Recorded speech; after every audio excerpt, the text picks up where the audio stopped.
అందరికీ నమస్కారం. రాష్ట్ర ప్రజలకు శ్రేయస్సు ప్రతి ఒక్కళ్ళకి.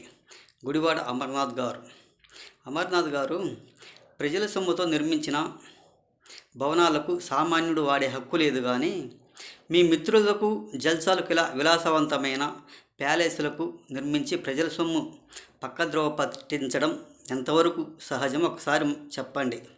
ఇలా మీరు పనికిమాలిన ప్రెస్ మీట్లు పెట్టి మాట్లాడటం ఒక బుద్ధిలేని సంజాయిషి ఇవ్వడంతో పాటు ఎవ్వరికీ లాభం లేదు. కొంచెం జ్ఞాపకం తెచ్చుకొని ఒక పిచ్చిగా వాగకుండా ఈ ప్రెస్ మీట్లు పనికిమాలిన వాడిగాను చెప్పవాక. జనాలు ఎవరు నమ్మే స్థితిలో లేరు. ప్రజల సొమ్ముతో ఒక పక్కద్రోవ పట్టించి ప్యాలెస్లు కట్టుకొని 5,000 కోట్లతో నిర్మించిన ఋషికొండ పైన ప్యాలెస్లు ఏ విధంగా చేశారో ఒక్కసారి ఆలోచించండి.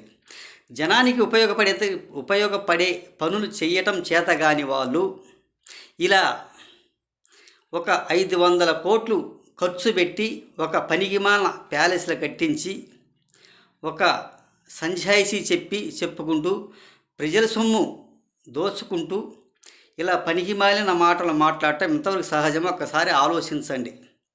ఇది ఎంతవరకు సహజం? నీకు బుద్ధి జ్ఞానం ఏమందా మీకు? ఇలా సంజాయిషీ చెప్పుకుంటూ ఈ ప్రెస్ మీట్లు మాట్లాడేవాళ్ళు ఒక్కసారి ఆలోచించుకోండి, ఇది సహజమేనా మీకు? మరి 5,000 కోట్లు నిర్మించి భవనాన్ని ఇంత ఘనకార్యం చేసినామని చెప్పుకోవడం ఎంతవరకు విలాసం ఒకసారి చెప్పండి మీరు. ఇది ఏమన్నా సహజమేనా? ప్రజల సొమ్ము వృధా చేయటం, ఒక రాజధాని కట్టలేని విధంగా, ఒక పోలవరం పూర్తి చేయలేని విధంగా ప్రజల మీద పన్నుల భారం వేసి ఆ పన్నుల భారంతో మీరు జల్సాలు చేయటం, విలాసాలు చేయటం, ఇలాంటి భవనాలు కట్టించడం ఎంతవరకు సహజం ఒక్కసారి ఆలోచించండి. ఎంతవరకు ప్రజల సొమ్మును వృధా చేశారో, పక్కద్రోవ పట్టించారో రాష్ట్ర ప్రజలకు ఒకసారి చెప్పండి. మాకు 40% మంది మా ఎంబటి ఉన్నారు ఓటర్సు అని అంటారు. ఎంతవరకు సహజము?